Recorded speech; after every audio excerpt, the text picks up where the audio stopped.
Hey everyone, and welcome to the Life Formula podcast. With me, I have an amazing guest who I'm really excited to bring you guys, and his name is RJ Spina. RJ is the author of the new published book, Change Your Mind, Deprogram Your Subconscious Mind, Rewire the Brain, and Balance Your Energy.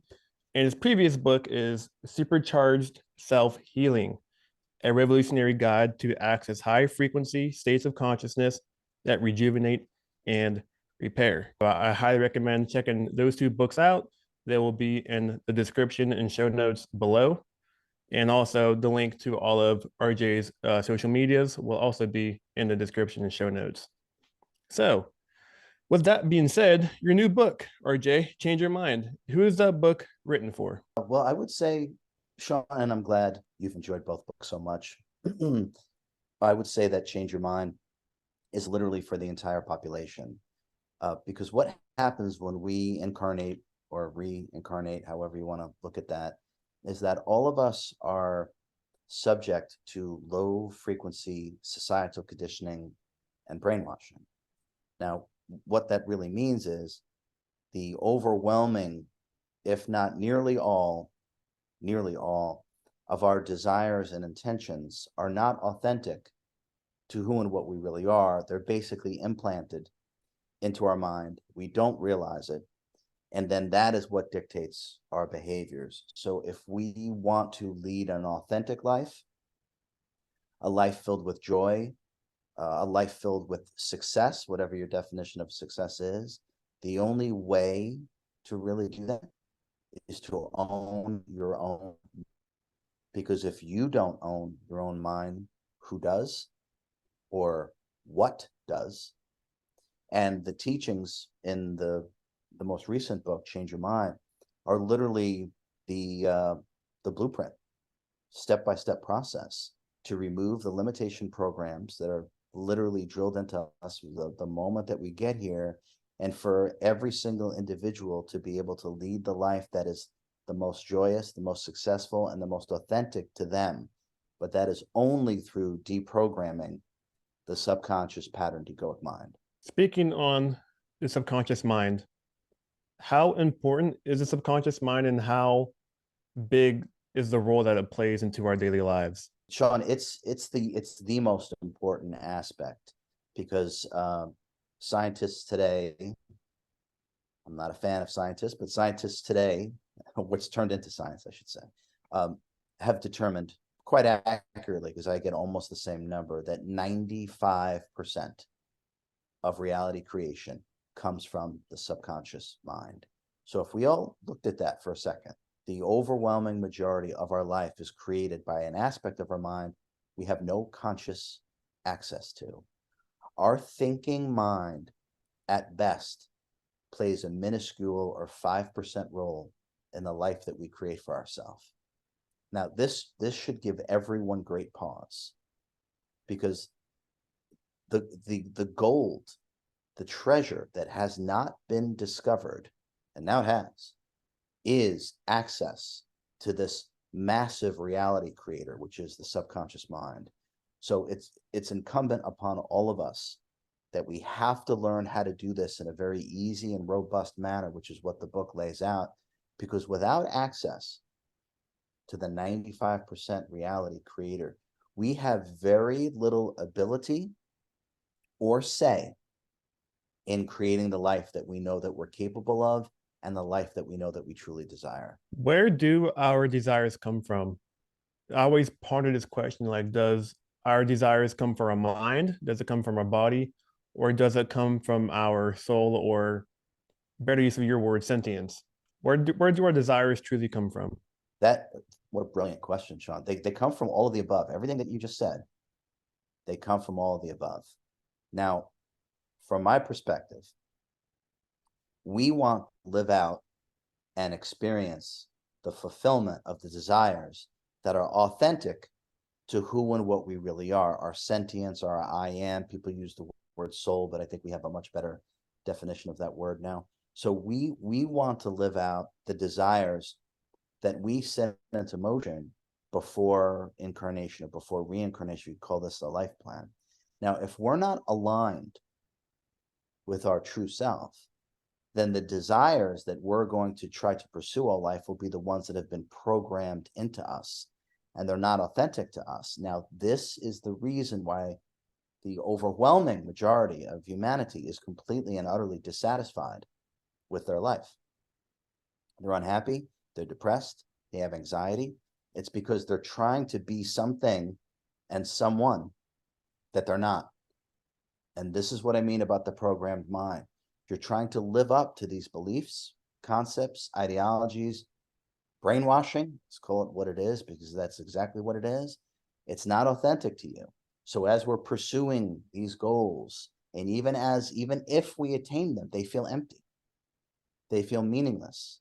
They're unsatisfying. It's because they're not born of you. So, Sean, they come from all of those things. Okay, when it's body mind, I call it body consciousness. Those desires are born of body consciousness. And when it's the real you, the I am, those desires are of the true self or the real self.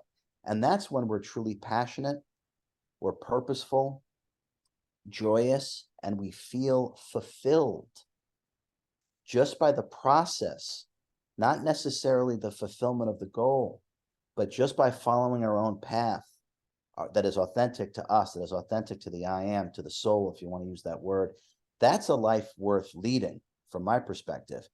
But if we don't take that back through our own alignment and through the deprogramming, then all of us know what this is like. We're going to lead a life that's empty, meaningless, has no purpose, and we end up either severely depressed or full of anxiety as to not living up to these things that have been programmed into us. What are some of those programs or brainwashing that you believe most people deal with or suffer from, and just in an everyday life basis? Like, is it the news? Is it the self-talk that they tell themselves? What are some of those beliefs, identities, attachments, programs that you see most people deal with that is incorrect or false or negative? Good question, Sean. Okay, why don't we start with this basic fundamental understanding that we are a fractal of God, source, creator, whatever word you want to use. Okay, so when we talk about made in God's image, we are the sentience, this divine intelligence, given energy to create. That's what God is. It's not some dude with a white beard. That's what God is, and that's what we are. Sentience, given energy to create. We are immortal, unlimited creator beings, just like God. And that's what it means to be in God's image.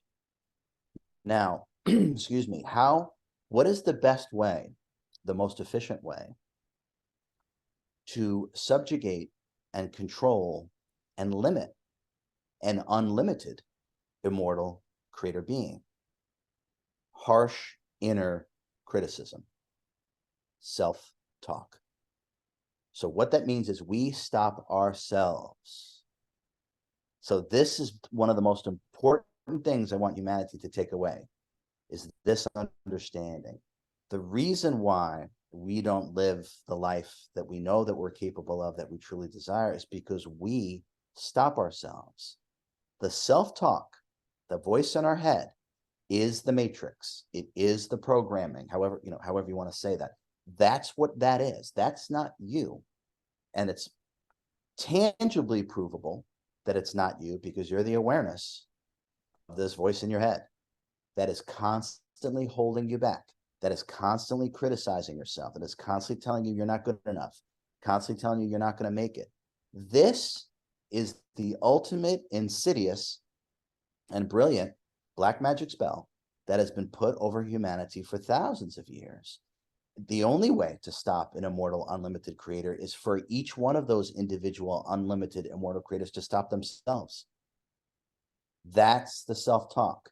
And if Merlin the Great were here, he would say the self-talk in your head is the spell that you're putting over yourself. Because whatever conceptualized reality that we create for ourselves, Sean, the body has the tangible experience of that. And it is that simple. Reality is created based upon what you believe to be real and true. That's it. So if you're telling yourself some story, if you're spelling yourself into limitation, if you're spelling yourself into the authenticity of these limitations, they will absolutely be real and true for you. Is that negative self-talk? Is that the ego speaking through? Yeah, the I am, the true self, the soul, whatever word you want, doesn't have any limitations. So the criticism is what has been implanted into us through societal conditioning. So we stop ourselves through inner judgment, and then we project that onto everybody else. If we really step back, and if from a very detached perspective, we would actually see this is exactly what goes on. And it's the only way to control humanity. It's the only way that we all stop ourselves. And as we stop ourselves, when we express those limitations and we place those judgments upon each and every one of us. I want everyone to see that. And yes, the inner critic is the ego mind identity, because the I am, what we are, is whole and complete. It's lacking nothing. It's divinity incarnate. There is no judgment. There is no lacking. There's no such thing. So where is that coming from? Your programmed, subconscious, patterned, egoic mind. All of it has been programmed into us. And once we start to understand this, and this is why this book is vital, as is the first book, vital for humanity to start to understand this, and then not only, Sean, understand it, but have the protocols and exercises to actually go through a process to liberate yourself from the programmed mind, to delete these programs of limitation so you can finally live as the unlimited creator being that we all are.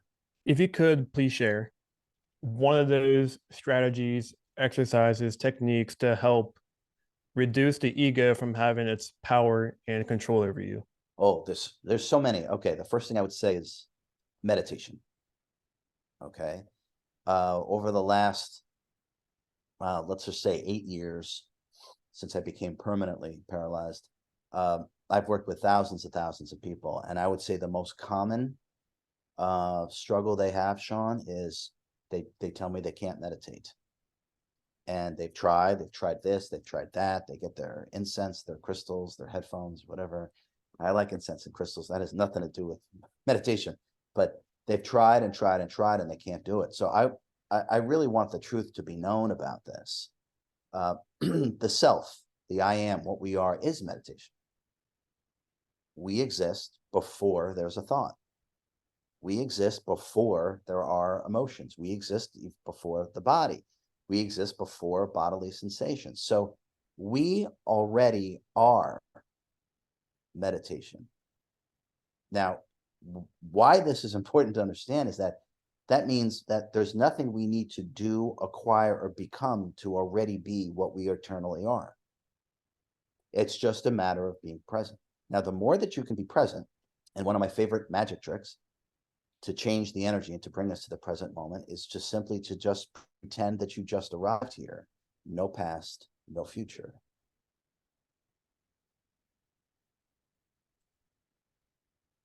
Now, when you do that, the finite rational thinking mind, which only exists by creating a past or a future, shuts down.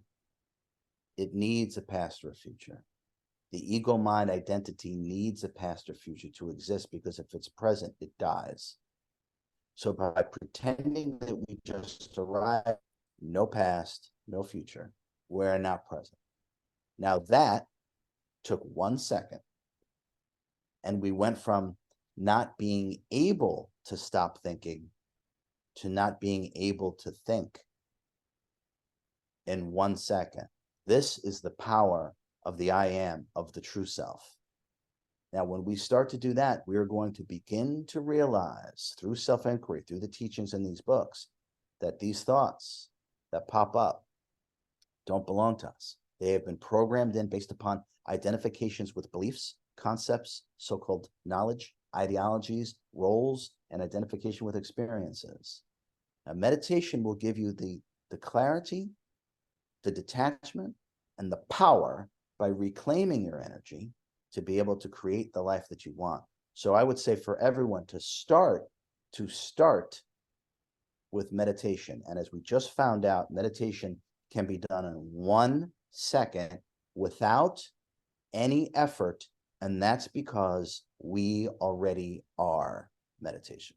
Continuing on that topic of meditation and the exercise that you just described, is it suggested that we should live our lives in that state of not being able to think, or should that be just like a small daily practice whenever we feel that the ego is gaining control over our mind? Wow, great question, Sean. Okay, great question. All right. Well, I'll give two answers just to be annoying and frustrating. Okay. So ultimately, at a certain state of, we'll use the word liberation or self-realization, pick a fancy word, doesn't matter. Okay. But I can tell you firsthand, at a certain moment, you actually just stop thinking, and it doesn't really return. At a certain moment, there is no inner voice in the head. It's permanently gone. Now, I lead an extraordinarily, from a human perspective, productive, busy, and I guess we could say successful life. I do it without any thought whatsoever. And I mean that, without any thought whatsoever. So what is driving the incarnation at that point, right? The inner voice that speaks without words. Okay, what's that? What the hell does that mean? What's the inner voice that speaks without words? That's the I am. That's the I am. And I'll let you know what that looks like from a metaphysical perspective. Okay. So our higher mind and our higher self speaks in pure energetics. Okay, think of it's not channeling, but think of channeling. Okay, so to give the mind an image. Think of being connected to your higher self. Okay, your higher self and higher mind are speaking through you in pure energetics, and that gets translated through intuition and a felt sense knowingness of what to do, when to do it, what not to do, and with whom. That, Sean, is not thinking. That is the furthest thing from thinking. Now, ultimately, from my perspective, that's what that is how a self-realized or enlightened, a liberated being actually operates.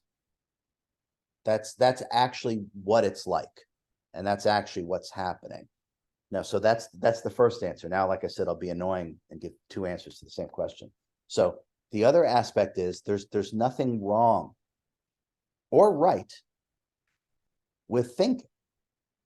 Okay, it's just something that occurs when we incarnate in the low frequencies of the physical universe. The key about thinking, what we must understand about thinking, is that we have to understand, are those thoughts coming from the attachments to the beliefs, concepts, ideologies, roles, and so-called knowledge of the programmed subconscious pattern egoic mind, which means it's not you, which means your thoughts are not your own? Or are these thoughts a direct translation from that first process that I talked about?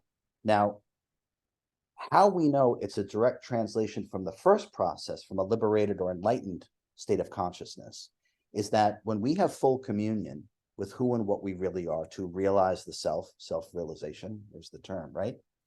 Is that our desires and intentions are now born of who and what we really are. So this would be our life plan. We are now on our life plan, and the purpose of the life plan is to have certain experiences that so wake us up that we become self-realized and we never have to incarnate again. That's everyone's actual ultimate agenda. That's been completely lost from humanity. That's been taken away from humanity, that understanding. Okay, so when we are aligned to who and what we really are, the who and what we really are does have desires and intentions. That's what's called a life plan. Any person who tells you desire is the issue doesn't really understand. Desire sets creation into motion. Without desire, we would all be sitting here doing this, singing Kumbaya. There's no evolution in that. And it used to be that way a very long time ago, by the way. So desire and intention is necessary for the evolution of consciousness. But this is the caveat. The desire and intention must be coming from the true self. Now, when the desire and intention is coming from the true self, what I've discovered is that the order of creation is desire, intention, thought, emotion, action, and behavior. So when we are aligned with who and what we really are, the desire, intention, the energy will move down, as I like to say, like a slinky. Remember slinkies? Like a slink. Well, you might be too young, Sean, but like a slinky. I've had my slinkies. There you go. Good. Okay. Mhm. So when we align ourselves with our desire and intention, as that energy trickles down frequentially, or like the slinky coming down the stairs, the desire and intention will then land into what we call the mental body or the mental container. Now, that is what we will actually think about. That is what we will emotionalize over, take actions upon, and then develop behaviors around. Now, those thoughts, those emotions, those actions, and those behaviors are in perfect alignment with who and what we really are. But notice they're radically different. They're radically different. So that's why I said there's kind of two answers to that. There's nothing right or wrong with thinking. But if we don't understand the core motivation that's driving that thought, then we might not be actually living out our real life. We may be just living out our programmed subconscious pattern, egoic mind's directive at the behest of what we call the matrix. Yeah, nothing is right or wrong, but thinking makes it so. It's one of my favorite quotes of all time by Shakespeare. And speaking on desires, it's not right or wrong, but looking at it from an objective viewpoint of what is suggested, what is best. When it comes to desires, should there be one overarching desire for your lifetime, or is it okay to have multiple desires? And how do you navigate if that's the suggested best way? Okay.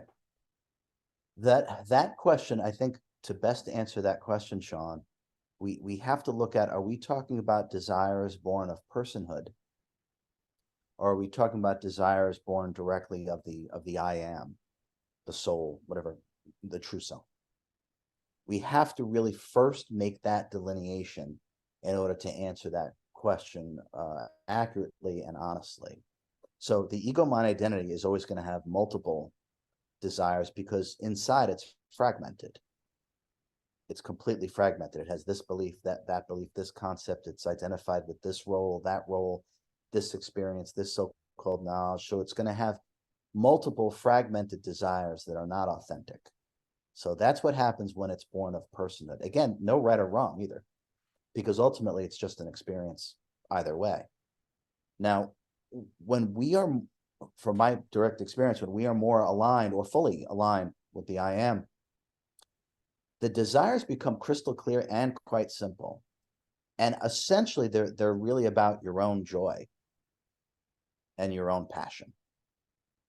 And that's really it. Now, how those things take shape, whether you write books, teach courses, open up a restaurant, become a dentist, that's irrelevant. And I mean, it's completely irrelevant. We just want to make sure that the desire and intention is true. And when it's true, it will bring joy, purpose, and fulfillment to our life, even where we are right now, not just at the end result of the fulfillment. Now, this is one of the key ways to understand the difference. If the desire or passion is born of the real you, or the desire and passion is born of your programmed mind. If it's born of your programmed mind, you're not happy in the moment. You're constantly striving for a future result. Now you know that is your programmed subconscious. That's not you. The real you is present now. The real you is okay with everything as it is right now, while simultaneously having harnessed its desire and intention for the fulfillment of a specific goal. But you're already completely at peace as you are now, while simultaneously working towards something. That's when you know it's the real you. And if you don't have that inner peace presently right now, sans the goal, then you know it's your programmed mind that is compelled to try to achieve something through a future outcome. So would you say that desire and presentness has a direct correlation with what we call being in the zone, or otherwise known as the flow state? 100%. You got it. That's exactly right. Because if and we all know what the flow state is, all of us have experienced it one time or 1,000 times, right? It's when you lose yourself, and think about that term. I'll deconstruct that in 1 second. When you lose yourself in what you're doing, and what you're doing doesn't matter. Again, that doesn't matter. The specifics, Sean, never matter. It's mastering the inner mechanics and inner understanding is the only thing that actually matters, not what it is that you're trying to manifest. So when we are in the flow state, we lose ourself, and that self that we're losing is the false self. We lose the ego, mind, identity, and there's this oneness, right? Us and what we're doing, it's like it's one flow. We're just flowing, no separation. That's the real you. That's the God in you. And so the key is to maintain this perpetual flow state. And when we have removed all these limitation patterns, and therefore the harsh inner critic that halts the unlimited creative from being in a perpetual flow state, then we're able to actually maintain this high-end level of creativity without ever an interruption. And that's also part of, from my perspective, that's also part of what self-realization or enlightenment actually is. It has this element of perpetual flow and this ability to create without limitation. Yeah. So like, would it make sense to try to go find those activities or places or people that bring you into the flow state, since it's the real you, it's who you really are, the I am? Wouldn't it make sense to try to find those activities and wake up, start your day with that, or finish your day with it? Wouldn't it just be best just to live your whole entire life doing whatever those things that bring you into the present, the flow state? Yes, if your goal is happiness, joy, passion, fulfillment, always act upon your highest excitement. That is the ultimate way. Now, we have to also add to that, there are going to be things, what we call obstacles or challenges, that we're going to encounter in life. I want everyone to understand that we have put them there, because without the obstacle or challenge, there is no growth. So I don't want anyone to come away with this takeaway that, boy, if everything just doesn't flow without any issues whatsoever, then I'm doing something wrong. I'm not on my life plan. That is not accurate. That is not accurate at all. I was literally on my life plan and I became, quote unquote, permanently paralyzed. So from the egoic mind, the first thought, well, you must have been doing something wrong. You must have been living out of a, no, absolutely not.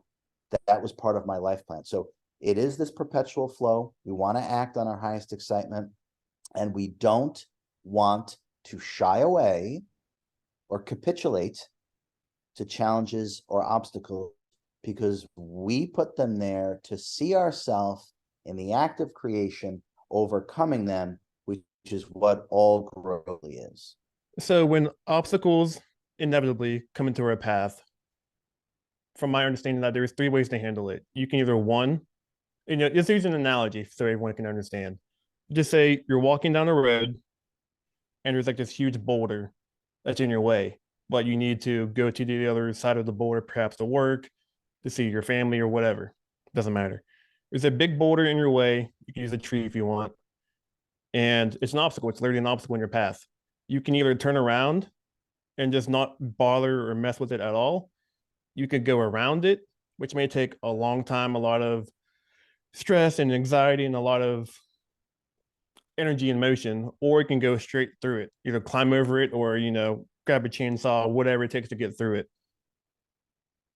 Since we know those obstacles and those tests that the universe, God, or what we create is, I think, is what you said, there's obstacles on the path. How should our vibration, how should our frequency or our mindset be when we become aware of those obstacles coming in our path?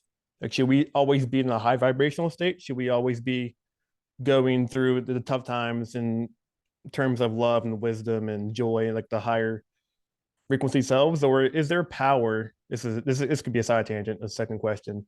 Or are those like sadness, lower vibrational frequencies, or are those useful as well? Okay, that's a great question. Okay. So the first part, we want to vibrate in accordance with the success of the fulfillment of overcoming the obstacle or challenge. So we want to embody that vibration always. And that is what will direct us past the tree, the boulder, whatever it is. So we want to vibrate with the frequency of the success of the fulfillment of overcoming the obstacle or challenge. Okay, that's the answer to that. Now, the second part, things that arise, emotions, whatever they are. Okay, if they are arising, it's because it's needed for us to see something so we can move past wherever we are stuck or attached. So this is not about suppressing emotions, denying emotion. It's quite the opposite. It's about being fully aware, being truly aware and awake, not woke, aware and awake, right? So we want to recognize if we have feelings of sadness, depression, anger, lust, jealousy, pick one, right?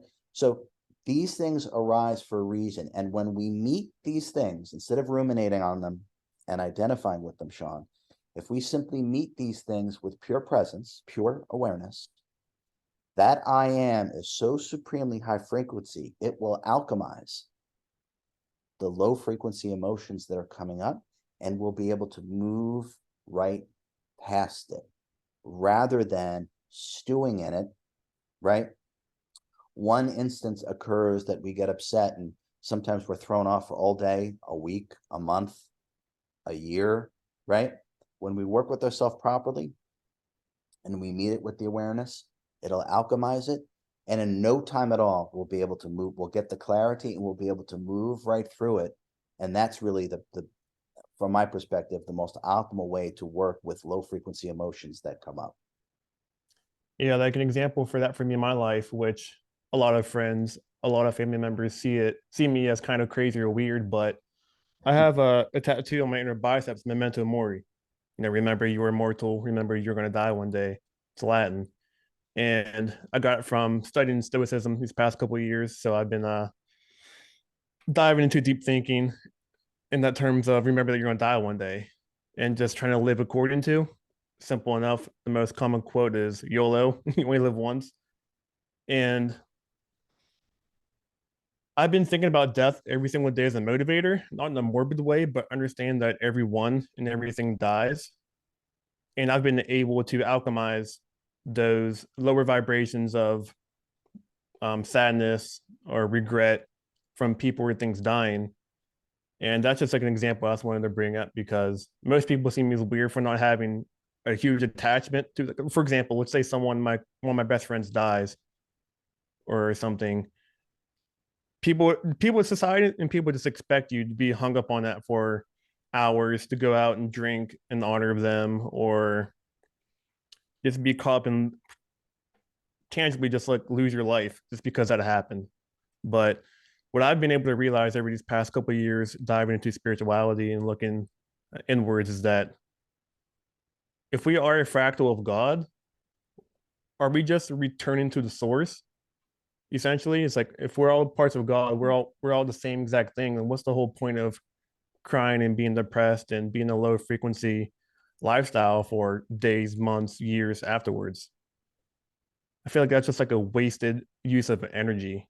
Once you accept and understand that we are all the same thing, we're all going to the same place, we all came from the same place. Yeah, that's just like one of those um, analogies in my life, examples in my life from where how I can alchemize those obstacles that comes in everyone else's life to use it and understand and come from a place of love. So yeah, I just wanted to share that. You have an interesting analogy, which was one of his aha moments as I was going through your book and studying you across social media, is the difference between thinking and knowing. Could you please walk us through what the difference is between what is thinking and what is knowing? Sure, sure. Well, they have nothing to do with each other.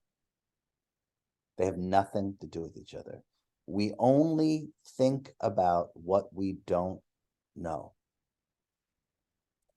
Thinking is a low frequency substitute when we are disconnected from knowingness.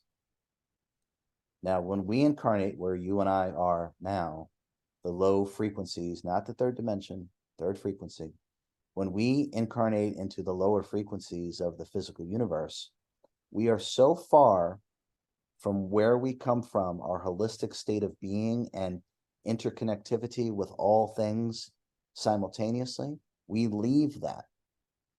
We leave that. Why? For the experience. So we leave that, and we are projected by our higher self, like an octopus dropping a tentacle. We are projected all the way down here. Now, for the most part, nearly every single soul, when we get here, Sean, our disconnection from the knowingness of who we are and how things really are, the disconnection is complete. So we replace inner knowingness with beliefs. I don't really know, so I'm going to have to choose to believe in something.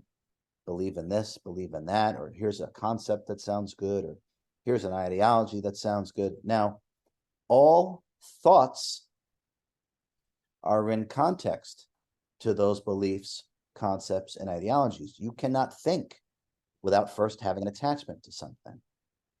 Now, all of those things are not knowing. A belief, a concept, an ideology, that's not what is. In fact, they don't have anything to do with what is. So therefore, thinking is not knowing. Thinking is the stupor-like effect that happens to our consciousness when we come all the way down here. We don't know, so we try to figure it out through thinking.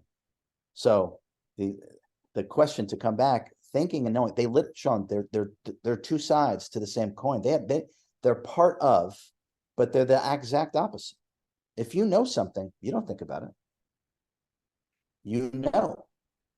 And like I said, we've replaced knowingness with beliefs because our disconnection is so complete. And then through these beliefs, we think about trying to get to the knowingness, but you can never think yourself into knowingness.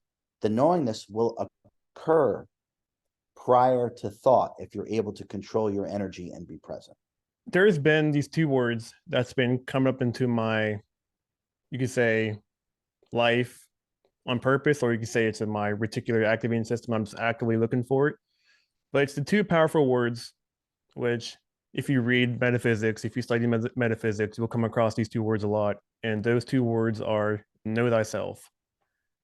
You can read it in the books such as a Man Thinketh and a lot of new age and metaphysical books. And I always wondered is know thyself, like if you just know yourself, is that just enough that you need in order to live a good life, objective, good life from whatever you choose? Because I've been pondering about that question, thinking about that question a lot. Is know thyself enough? But I've come to the realization that there is probably two more, actually four more words that you can add to that equation, which is like you got to know thyself, but then you also got to understand and be thyself, and then also love thyself. What are your thoughts on adding like those two to like the equation, or is just knowing thyself enough? Okay. I like these questions. Know, be, and love. I just came across. I'm like, okay, you gotta know who you are, then you gotta be that person. There's also loving thyself, which I feel like they're all interconnected but slightly different.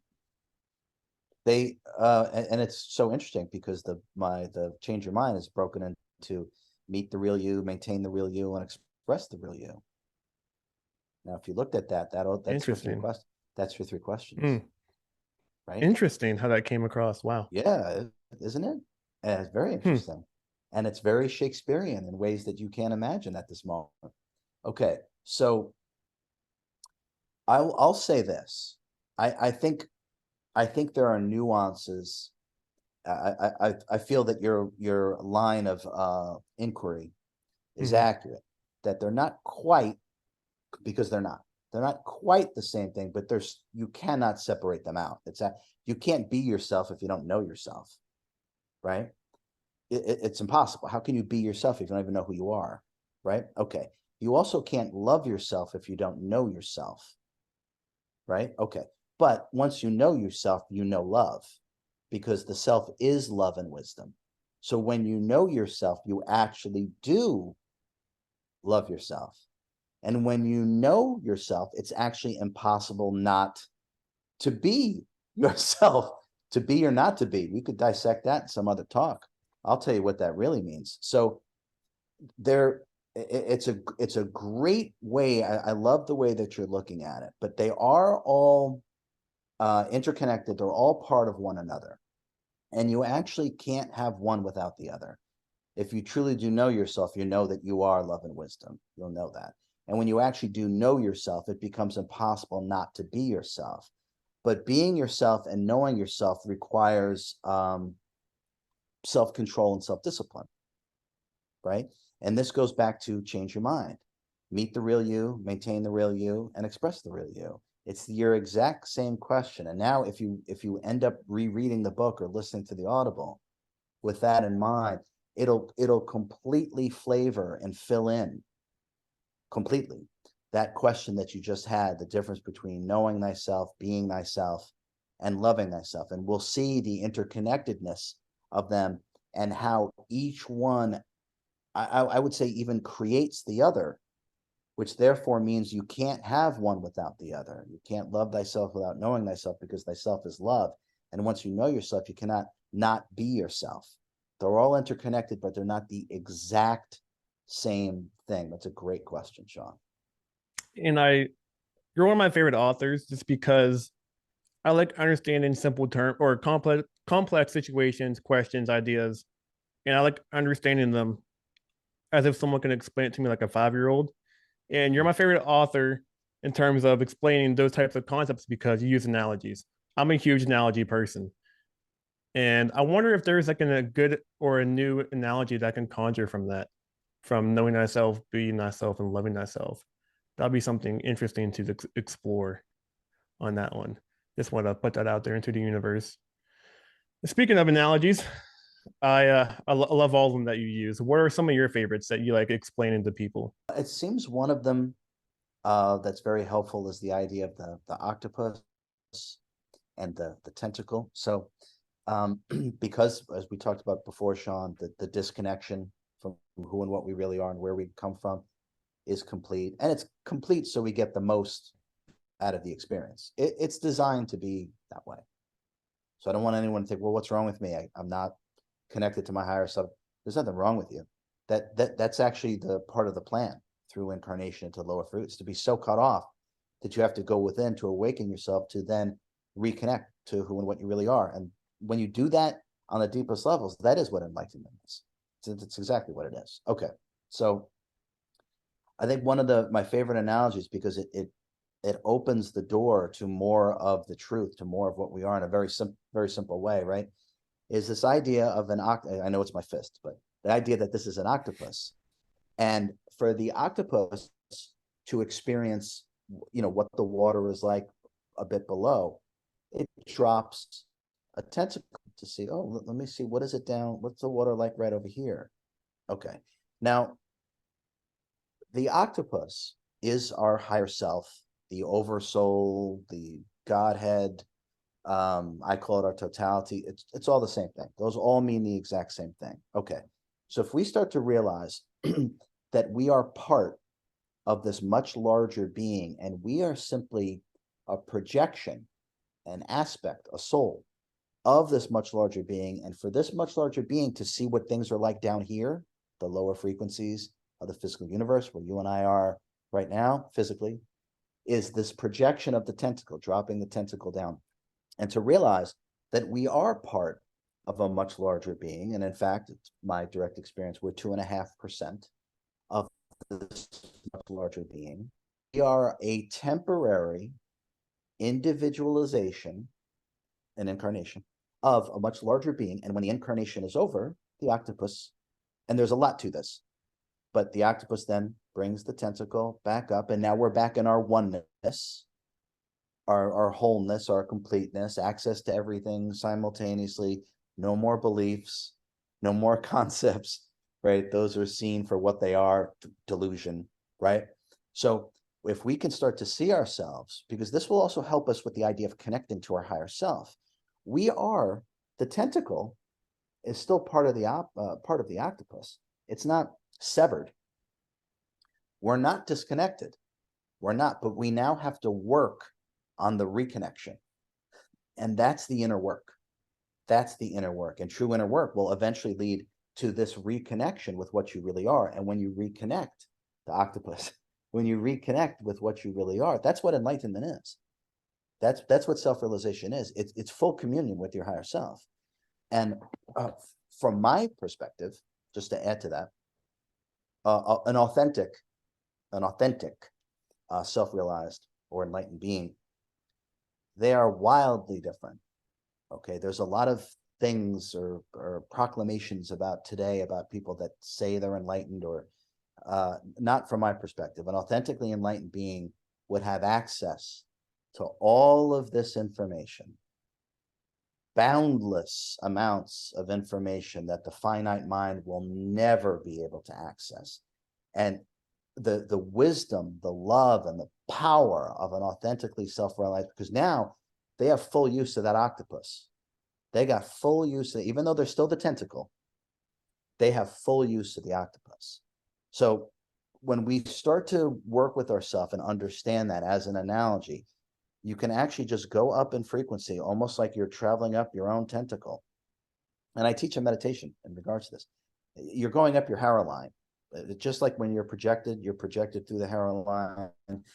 And when you quote unquote die, you go back. That's why everyone sees the white light. They go right back up that tube. That's exactly. So if we can work on this recommunion with our higher self, we will realize that we are the octopus while simultaneously being the tentacle. So that's one of, there's tons of them, right? But that's one of my favorite analogies that I think is helpful for people to understand that they are part of something much larger. And when we connect with that, that actually is what self-realization or enlightenment is. Yeah, that's a beautiful analogy. Thank you for sharing that one. And actually diving just a little bit deeper in that one, but asking a different question. So you got the octopus, we are all one, right? But it splits into different tentacles. There's countless tentacles. I mean, if you look at the human being perspective, there's an 8 billion now, 8 billion different tentacles from that analogy. Do we, each human being, have one overarching, overlapping purpose in life?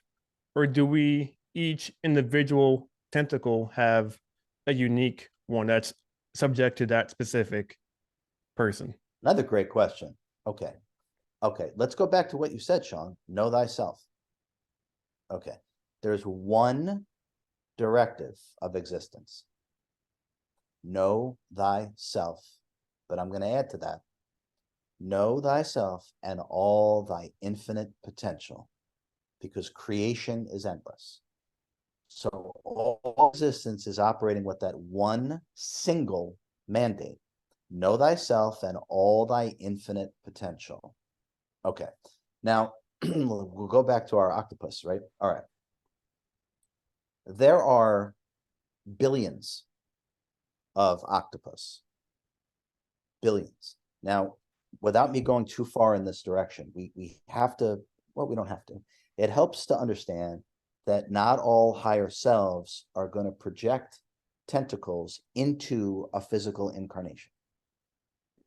Now, when we're here, and I clearly I understand why, because of the disconnection, we kind of think this is it, right? And then we start to think, well, this is how everything operates. Everything operates through incarnation, and that's how it, not at all. Not at all. Only about, from my experience, only about 12% of the totality of existence ever incarnates. Ever. Okay. So there's all of these higher selves that are evolving themselves, all these other octopus that are evolving themselves, not through incarnation all the way down here into the physical universe. It's one way out of an infinite number of ways that we can know thyself and all thy infinite potential. So there are billions of higher selves. Each higher self can project 12 tentacles, and each one of those 12 tentacles can break itself off into 12 pieces. So at any one moment, our higher self, your higher self, my higher self, etc., can can drop down 12, and those 12 could drop to 12. So the higher self can have 144 simultaneous and concurrent incarnations. It cannot have more than that, because it must maintain a certain level or amount of its own sentience to maintain where it is within the multiverse. Just think of a balloon losing air. Too much air comes out of that balloon, it just starts sinking. So we can correlate know thyself and all thy infinite potential as rising, it's not the right word, but as rising up in the multiverse. And the key fob that gets you access to these higher floors is sentience and energy. So if you project too much of it, you're going to start sinking. So that's why there's a limit in terms of 12, and then 12 breaking off into 12 or 144. Okay, so the understanding is that to know thyself and all thy infinite potential, and there really is an unlimited number of ways that we actually do this. And incarnation is just one of literally billions of ways in which we do this. And the last thing to answer your question is that when we say that we are all one, we are all one, we are all God. We are a temporary individualization of our higher self, and our higher self, we're a mini-me of our higher self, and all the higher selves are mini-me's of God. So just think of like those dolls inside a doll, inside a doll, inside a doll, right? Mm-hmm. And that's what fractals are, by the way. And that's kind of like how a hologram works, if we really looked at this. So there's such correlation to all these things. So we are God, and we are within God, and we are within a creation of God, which is the multiverse. And within the multiverse, God has created higher selves, and those higher selves learn about itself through its creations. And that's you and me. We are creations of our higher self. And then what do you and I do? We create, and we learn about ourselves from how and what we create. So it's all creativity, and it's all within and within. But the overarching understanding is that we are all God. We are all part of God. Everything here is God, with the tiniest exceptions of the ascended masters. But that's a whole nother conversation some other time. A whole another conversation. But yeah, thank you so much for describing that. That's really beautiful. And so I have a couple questions left, and one of them is like a scenario. So let's walk through this. So one of my favorite sections of your book, Change Your Mind, talks about how attention is energy, and the importance of how important our energy is to live the life that we live. What would a person on a mission to know thyself, serve the world, and be a positive influence for humanity, what would that person need to be paying their attention to in order to accomplish that goal? It's a deep one. No, I'm just so honestly, I'm just really impressed with your questions. I've been interviewed a lot. I'm impressed with your questions, Sean. Okay. From my perspective, we first must experience liberation. Okay. Now, when I say liberation, you can call that self-realization, you can call that enlightenment, because they're essentially the same thing. Okay, they're the same thing. So we first must liberate ourselves from our limitations, because if we do not liberate ourselves from our limitations, what we will be sharing will be our limitations. And therefore, how are we really best serving ourselves, our immediate family, friends, and then therefore the world, the larger understanding of the population, right? So I don't remember who first said this, but it's absolutely accurate. If you want to awaken the world, you have to awaken all of yourself. So the direction and focus again, this is from my perspective, right? As bizarre as it is, but from my perspective, we have to liberate ourselves. We have to become self-realized. Now, when enlightened, when we become self-realized and liberated, Sean, every emanation will be reflective of that divinity and perfection. Now, that to me is the greatest service that we can ever do for anything or anyone, including ourselves. It starts with you first. So all of the attention, again, no judgment if this is not what someone, it's all good, right? It's all good, right? Okay. So if we operate if we operate with the understanding that with one light, enlightenment, with one light going on in an area bathed in darkness, and make no mistake about it, this realm is bathed in darkness, but with one light going on, now everyone can see. Now everyone can see. So the greatest thing that we can ever do is to fully awaken ourselves. So I would put all, and this is what I've attempted to do with myself, is to awaken myself fully. And then by doing that, you are 24/7 emanating, a supreme frequency and a rising tide of soulships. And then every emanation that comes out of an authentically self-realized being is just this profound, life-changing wisdom and love and forgiveness and compassion and power. And so this is what we really are. And so I would say to put the attention on your liberation. And then once there is liberation, once the pattern subconscious egoic mind kind of falls away, now you already are in service. Because now you just being here is changing everything. Everything. And this is the role of the timeless teachers of humanity. This is the role of the ascended masters. This is what they do.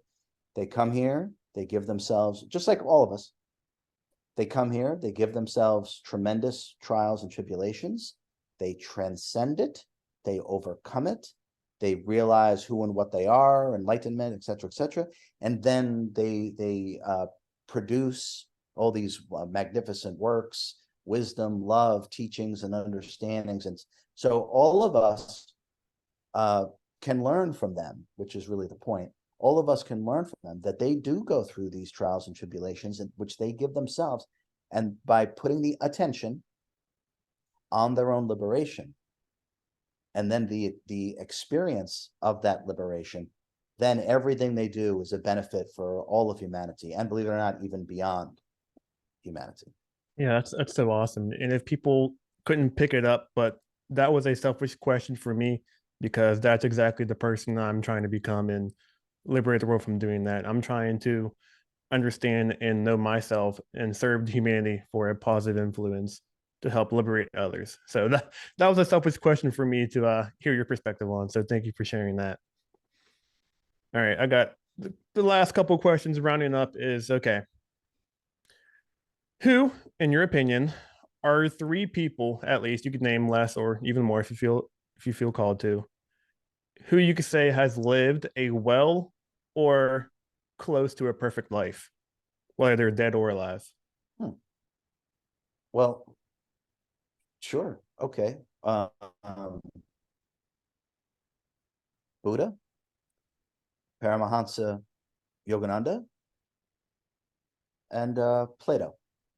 Do you think people should study those three in order to live a well-lived life for themselves? It doesn't have to be those three. I would say, and there are no shoulds.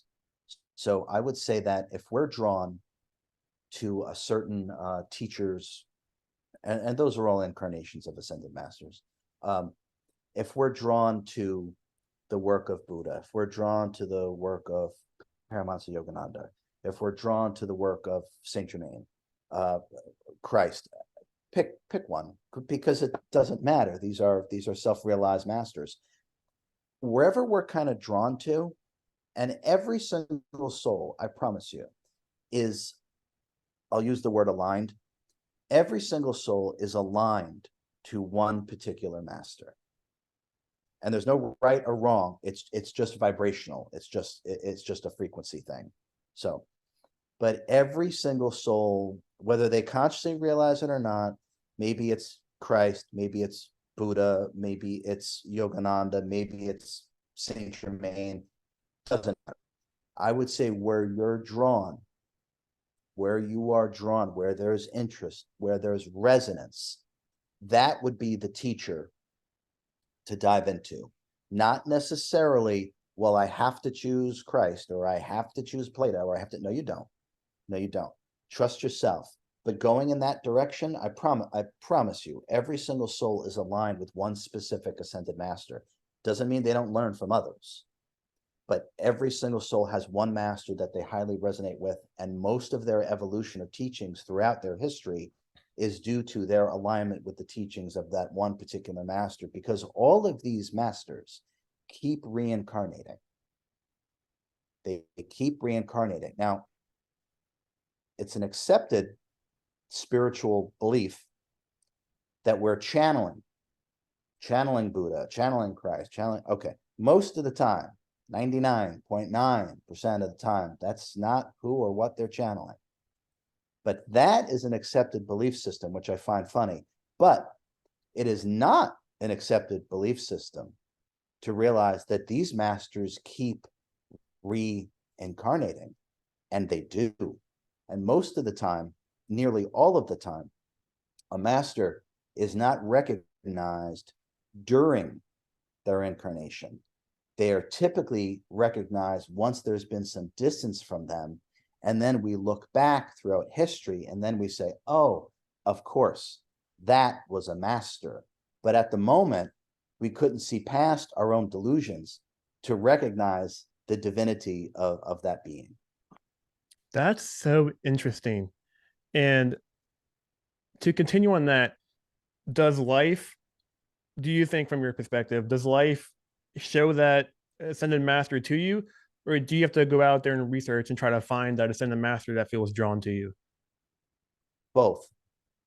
So when you're ready, you know, when the student is ready, the teacher appears, right? Yes. So when you're ready, all of a sudden, there'll be some video that comes into your feed, or someone will mention something, or you'll be in the bookstore or searching on Amazon, and all of a sudden, just something, oh, and there's just this pull, this resonance. So the statement is true. When the teacher, when the student is ready, the teacher will appear. So it's not so much a seeking as it is more that we've reached a certain frequency in terms of how we are shedding the false self, and the true frequency starts to emanate. When the true frequency and vibration starts to emanate, what is meant for you will be drawn unto you vibrationally. And one of those things that is meant for us, and what we draw, is our true teacher, our ascended master. RJ Spina, are you an ascended master? I'm RJ in this life, and so RJ will be more than enough for what it is I need to do in this incarnation. It's really not for me to say, I would say. And ultimately, these things don't matter, really. So if, yeah, it's not for me to say. It's just not for me to say, Sean. Am I different? Yes. Am I here for a specific purpose? Yes. Do I come here only when I'm needed? Yes.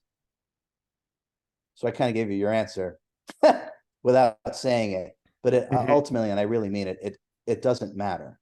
It truly doesn't matter. Work with what resonates. And if my work in this incarnation as RJ is what deeply resonates within you, then it's okay for RJ to be your teacher. Okay. It's okay for RJ to be your teacher. And if what I'm producing in this life and my vibration, just as I am in the works, are not resonating with you, then it's okay for RJ not to be your teacher. So, but I'm comfortable saying that I am a timeless teacher of humanity, and I'll let everyone else take it from there. I completely agree with you. Thank you so much for that. And the last question, the last one. So this podcast is called Life Formula. And I'm just on the mission with this podcast just to explore, interview some amazing guests, such as yourself, authors, CEOs, whoever comes into, just to see from their perspective, because I'm very open minded. I love learning from different perspectives and people on what they deem as a perfect life in their opinion. And I wonder with us if we've already answered what your life formula would be, like what actually matters in our life. So if you could, or you could say it is just as simple as know thyself, be thyself, love thyself. If you could create a formula, whether it's experiences, knowing thyself, plus relationships, whatever it may be, just from your experience, what would your perfect life formula be? Another fantastic question, and I mean it. Another fantastic question. You're brilliant. Okay. Um, in some way, Sean, I would say the first two books, and there's many more. The first two books, in a lot of ways, lay out a process and a formula to be able to be your true self, to become enlightened, to heal yourself, et cetera, et cetera, et cetera. So in many ways, the books really capture that. Now, to even further simplify that, I would say that if we can operate in a way where there really is no resistance. Okay, so what does that mean? Okay, so no resistance from a metaphysical perspective means there is no pattern subconscious mind, there is no ego mind identity driving the bus of the incarnation, because those things are all limitation programs which create resistance.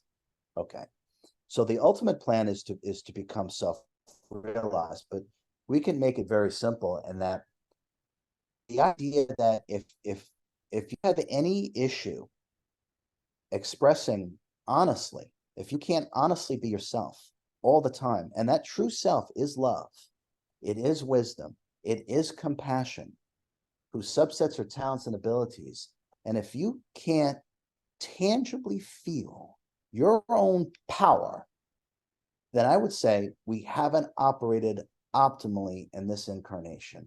It's as simple as being present and being able to flow into the rolling now, and then now, and then now. And when you're fully present, the best of you is online. If the best of you is online, you have succeeded. What else is there besides bringing all of you to each moment? Instead of quantifying our existence because of the slave mentality that's been programmed into the human mind, instead of quantifying our existence by how productive we are, which is only, that's how a slave operates, right? If we feel the need to quantify our existence to see if we're leading a successful, happy life, quantify your existence by how much presence you can bring to each moment of your life. That is a true measure of success. Yeah, I can't wait to go to my team, my friends and family, and be like, I'm much more present than you are. So take that, suck on them apples. That's the true flex of life. More present than you are instead of productive. Yeah, thank you so much for that answer. I know I'm going to have to re-listen to that, maybe jot some notes down, and just really study from this whole entire podcast of what you said, because I know for sure that you perhaps might be my ascended master, because I felt called to you, and I know a lot of people feel that way as well. So thank you so much for the books that you have wrote, for all the posts that you make on social media, all the podcasts that you've hopped on, including mine. So thank you for paying your attention to me.